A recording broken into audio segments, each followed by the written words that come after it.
جب انگلی کے ایک اشارے سے مجھے اپنی آنکھوں پر یقین نہیں آ رہا، یہ سب کچھ حقیقت ہے یا خواب؟ مکہ کی ایک تاریخ رات میں مکہ کے کافروں کے مطالبے پر ثبوت دکھاؤ۔ اگر وہ سچا ہے تو چاند کے 2 ٹکڑے کر دے، ہم ایمان لے آئیں گے۔ ہمارے نبی پاک صلی اللہ علیہ وسلم نے چاند کے 2 ٹکڑے کر دیے، یہ چاند تو گرنے والا ہے، ہم سب تباہ ہو جائیں گے۔ اور یہ مکہ کے کافر اگر تم سچے ہو تو صفا پہاڑ کو سونے کا بنا دو۔ کعبے کا ننگا طواف کرتے تھے۔ کعبے کا ننگا طواف کرو، کیونکہ کپڑوں پر ناپاکی لگ جاتی ہے۔ جس کے ہاں بچی پیدا ہوتی وہ اسے زندہ درگور کر میں اس دیتا۔ لڑکی کا رشتہ لے کر کسی کے گھر جاؤں، یہ میرے لیے شرم کی بات ہے۔ اور لڑائیاں کئی سال تک چلتی رہی۔ ان لوگوں کی ہمت کیسے ہوئی ہمارے قبیلے سے لڑنے کی؟ ہمیں تلواریں نہیں۔ رسم و رواج اور کفر و شرک ان کے رگ و پے میں بس چکا تھا۔ ہمیں بارش اور اولاد چاہیے، ہمیں بارش اور یہ میرا غلام ہے، میری مرضی اس پر جیسے ظلم کروں۔ لوگ کون ہوتے ہیں مجھ سے پوچھنے والے؟ اور ابراہیم علیہ السلام کو گزرے ہوئے 2000 سال ہو چکے تھے۔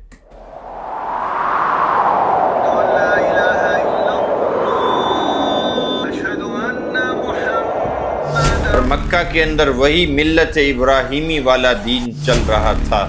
کعبہ بھی موجود، حجر اسود بھی موجود، اور آب زمزم کا کنواں جسے قبیلہ خزاع دفن کر کے گیا تھا وہ پھر سے ظاہر ہوا، اور ابراہیم علیہ السلام کے بیٹے اسماعیل علیہ السلام کی اولاد 2000 سال سے اسی خطے میں بس رہی تھی۔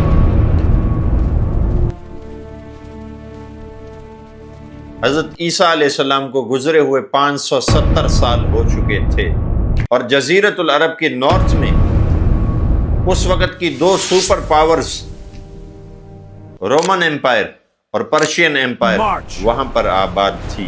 We will meet them with fire and steel.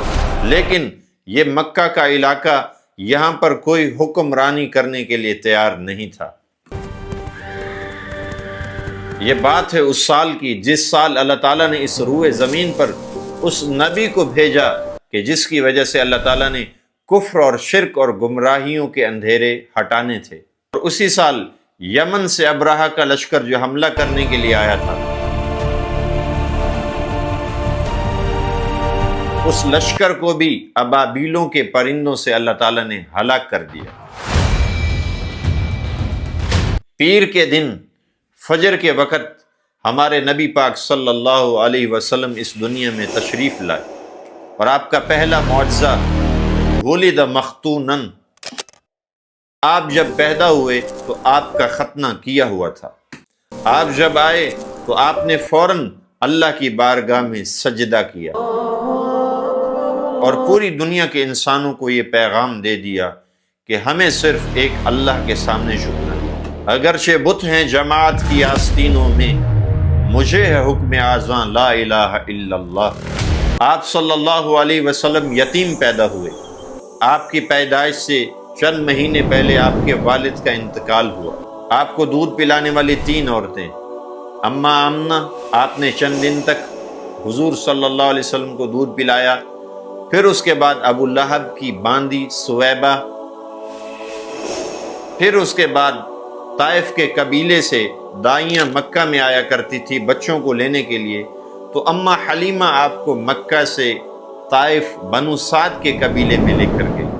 آپ صلی اللہ علیہ وسلم نے 2 سال وہاں پر گزارے، اور آپ کا یہ معجزہ تھا کہ اماں حلیمہ جب دائیوں کے ساتھ طائف سے چلی تھی مکہ کی طرف تو ان کا خچر سب سے پیچھے تھا، اور جب انہوں نے حضور صلی اللہ علیہ وسلم کو اٹھایا، گود میں لیا، تو ان کا خچر واپسی پر جاتے ہوئے سب سے آگے تھا۔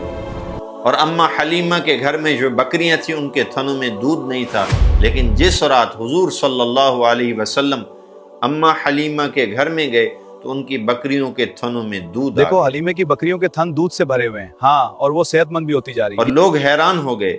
لوگوں نے اپنے چرواہوں سے کہا، تم بھی بکریوں کو وہاں جا کر چراؤ جہاں حلیمہ سعدیہ کی بکریاں چرتی ہیں۔ جی، لیکن انہیں کیا پتا تھا کہ یہ برکت تو اس بچے کی وجہ سے ہے کہ جس کو اللہ تعالیٰ نے نور نبوت سے نوازا ہے۔ 2 سال دودھ پلانے کے بعد اما حلیمہ حضور صلی اللہ علیہ وسلم کو لے کر واپس مکہ آئیں، اور پھر آ کر اما حلیمہ نے اما آمنہ سے اصرار کیا کہ میں حضور صلی اللہ علیہ وسلم کی مزید پرورش کرنا چاہتی ہوں۔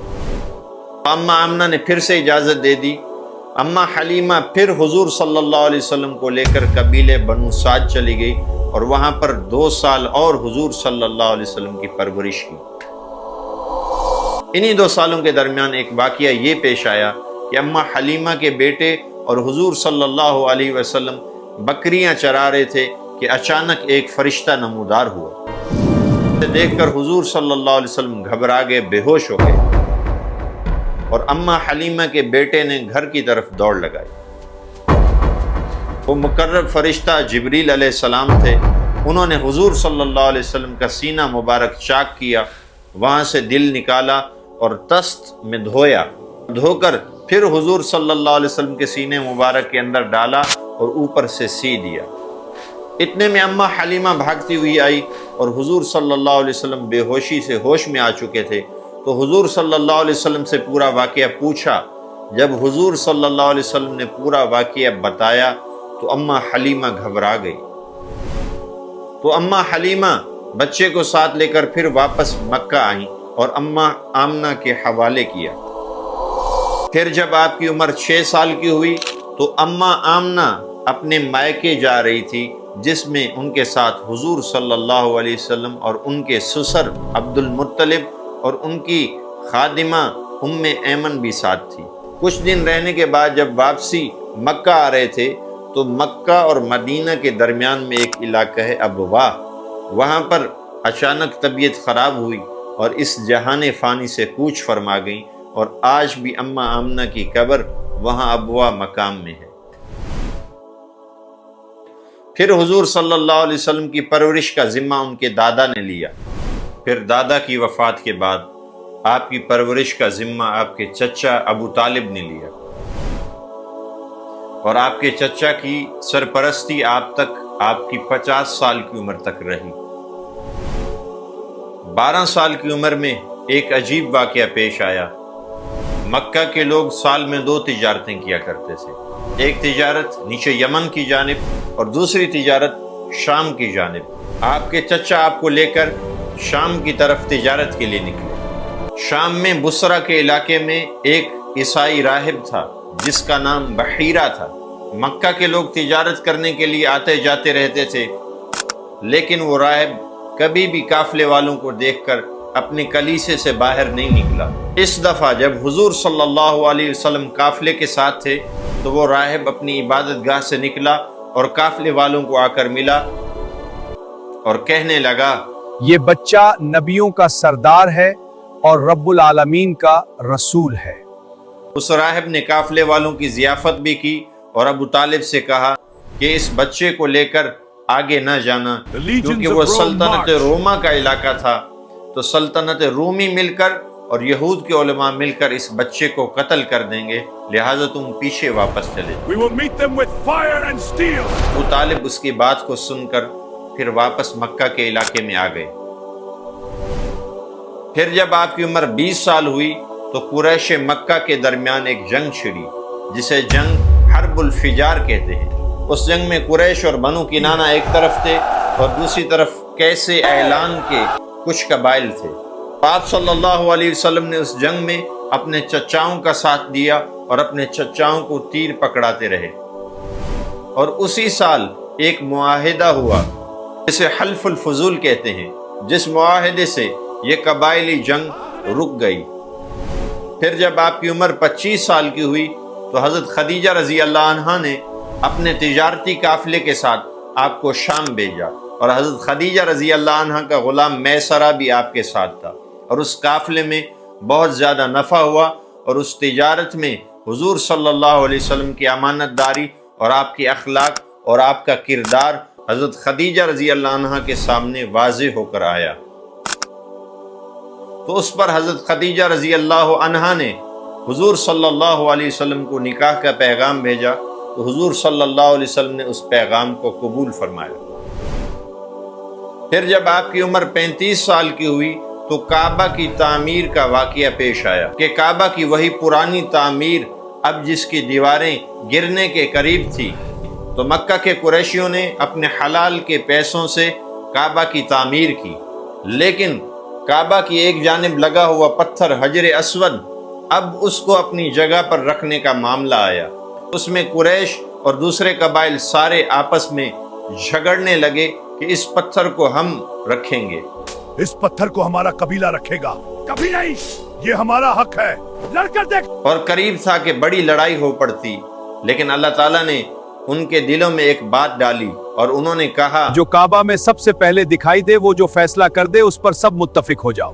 اگلے دن جب صبح کو آئے تو حضور صلی اللہ علیہ وسلم کو کعبے کے اندر دیکھا، تو حضور صلی اللہ علیہ وسلم نے ان کا یہ فیصلہ کیا کہ ایک چادر لائی جائے جس چادر کے اندر حجر اسود رکھا جائے اور اس کے چاروں کناروں سے لوگ اور دوسرے قبائل پکڑیں گے اور اسے تب جا کر رکھا جائے۔ تو ان قبائل کے لوگوں نے اس چادر کو ارد گرد سے پکڑا جس کے درمیان میں حجر اسود تھا۔ جب وہ کعبہ کے قریب ہوئے تو حضور صلی اللہ علیہ وسلم نے اس پتھر کو اٹھا کر اپنی جگہ پر رکھا۔ پھر 40 سال کی عمر میں وحی کا سلسلہ شروع ہوا۔ مردوں میں سب سے پہلے حضرت ابوبکر صدیق رضی اللہ عنہ ایمان لائے، عورتوں میں حضرت خدیجہ رضی اللہ عنہا ایمان لائی، اور حضرت علی رضی اللہ عنہ بچوں میں سب سے پہلے اسلام لائے، اور غلاموں میں سب سے پہلے حضرت زید بن حارثہ رضی اللہ عنہ ایمان لائے۔